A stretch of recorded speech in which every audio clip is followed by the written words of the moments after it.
All right, finally, we're ready to put the base coat on. We've gone through the process of sanding it down and Scotch brighting the whole panel to remove all the shine off the panel. I did stuff up a little bit and had to go back and clean up some silicon, which does happen from time to time. You get that, so it's easy enough to just wipe it off with some wax and grease remover and go back to the scratch and start again. No big deal. I did eventually decide to put on another coat of primer just to pick up a lot of the rub-throughs, and that's why I'm wearing my glasses today, so I can see where I'm rubbing through. So I've warmed up the panel already. I've waxed and greased the whole lot. I've used a tack rag on the panel to remove any lint and dust from the rag, and I've shaken the crap out of the can. And today, as usual, is another cold day in Melbourne, so I've warmed up the can just a touch, just to take the chill off it. The panel's just nice, so I'm going to put the first tack coat on, and what that's going to consist of is just a coat on the actual primer, and what that'll do is it'll bring the colour, the primer, closer to the colour of the panel, and that way I don't get an overload of colour on the actual panel itself, but bring it up so it's closer together, and then I can go over the whole lot in one hit.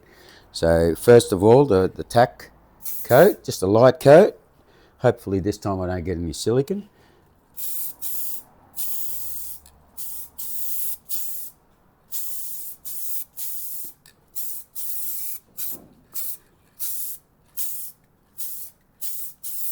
So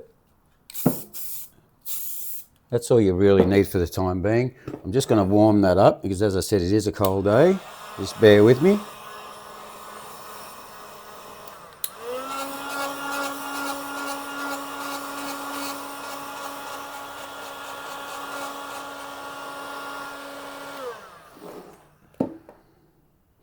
Yep, right, and I should be able to put another coat on now.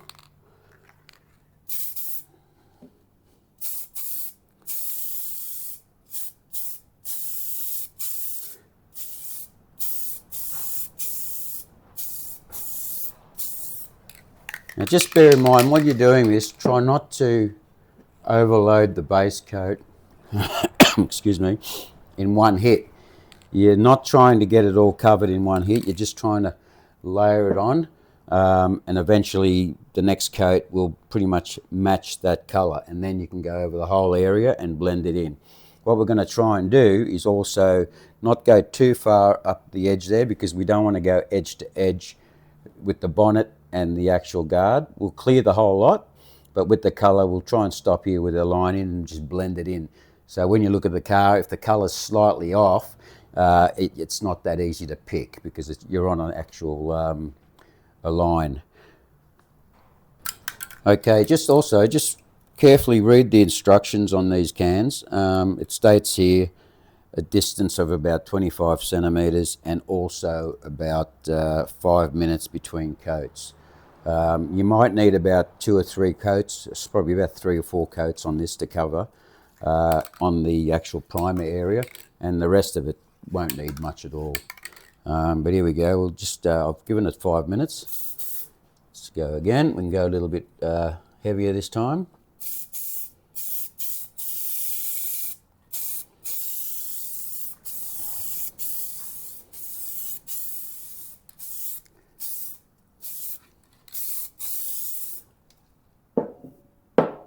Okay, that's looking pretty good now.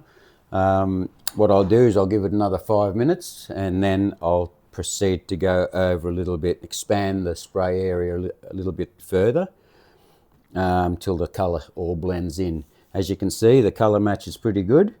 All the repairs are looking pretty good.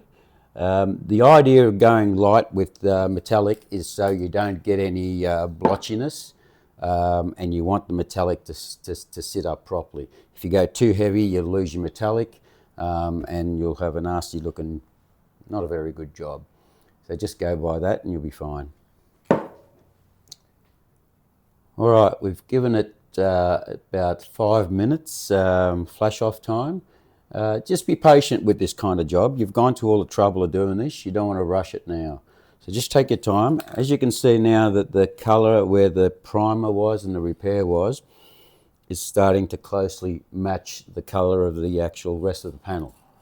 So now I'm going to continue lightly expanding that into the panel and then give it one final coat at the end to make it all uniform.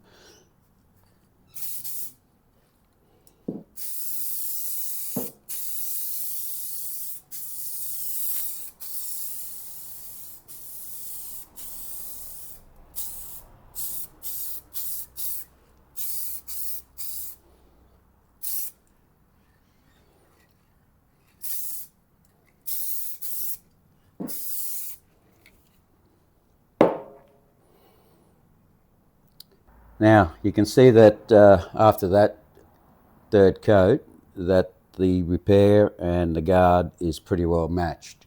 It's just a matter now of putting another coat on it just to finish it off, and we're nearly there. Again, no need to go real heavy. Just take your time.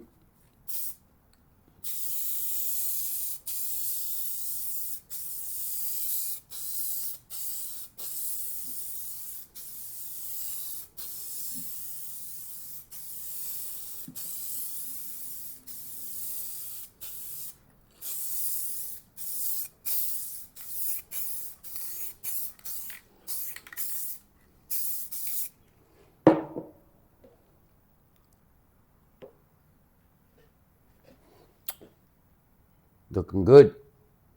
I'll just see how this coat goes and then we might be ready for the clear coat. I believe this is step 6, the base coat. So step 7, that'll be it. Put the clear coat on and we're done. Okay. We're at the stage now where we can apply the clear. But just before we do that, as you can see, the guard is now fully uniform, and I've just gone to the edge of that crease there, so that when I do match it up to the bonnet, it doesn't throw any differences in the colour. I haven't done it to the guard, so I've got to go edge to edge with the guard and the door.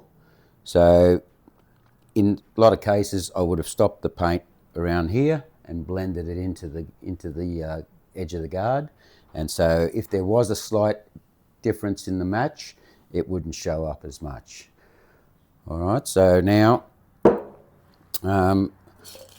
with the clear, this is the clear that you'll get from Autobahn, but what I'm going to do is I'm going to use a sample can from the company that manufactures this product.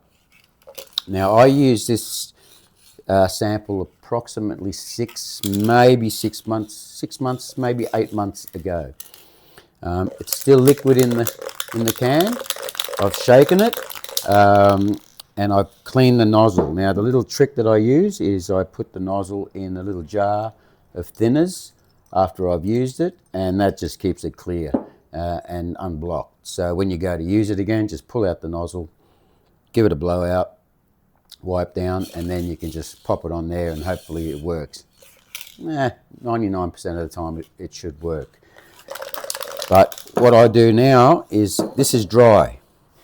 The base coat's dry, but the problem with base coat, sometimes you get a little bit of dry metallic flying around, and it lands all over the panel. So what's the best thing to do now is to take out your little tack cloth, which I finally opened up, and just scrunch it up a little bit and just give it a light wipe over the whole area, just to pick up any of that dry metallic or any dust that's, you can see there, it's already picked up a little bit of dust.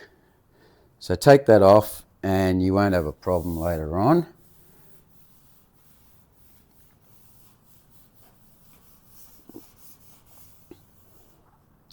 The key to getting a successful job is cleanliness. Really, if you're going to be using a 2-pack clear over this, the benefits are that you don't have to go around later on and rub it down because you've got dust or imperfections in it. If you do it correctly, you should be able to put 2 coats, maybe 3 coats on, depending on what you prefer, and then not having to touch it. Put it back on the car or unmask the rest of the car up, and away you go. There's no need to rub down, to block down, and there's no need to polish. You should be able to basically get the gloss off the gun or out of the can.